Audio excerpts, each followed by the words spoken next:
Derrière ces barreaux, un centre de dépistage du sida, l'un des seuls de Caracas.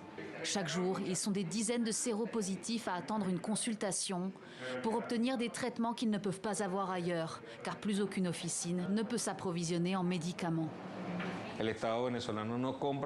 L'État vénézuélien n'achète plus de traitements depuis 2016. En 2018, nous avons eu une énorme pénurie de médicaments, une pénurie de près de 100%, qui a coûté la vie à de nombreux Vénézuéliens vivant avec le VIH.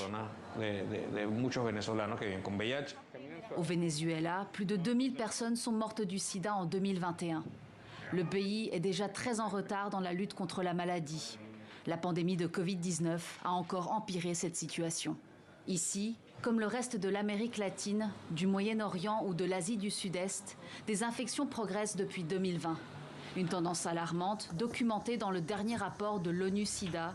Celui-ci révèle des ralentissements conséquents dans la lutte mondiale contre le virus. En 2021, le nombre de nouvelles infections au VIH dans le monde a pourtant baissé de 3,6%. 1,47 million de personnes positives ont eu accès à un traitement. Un bilan à première vue meilleur que celui de l'année précédente, mais insuffisant comparé aux objectifs de ces 15 dernières années. La faute à la pandémie de Covid-19 qui a perturbé l'accès au traitement, mais pas seulement. L'invasion russe de l'Ukraine et la crise économique pourraient aussi baisser drastiquement les moyens alloués à la lutte contre la maladie et renforcer les inégalités d'accès aux soins.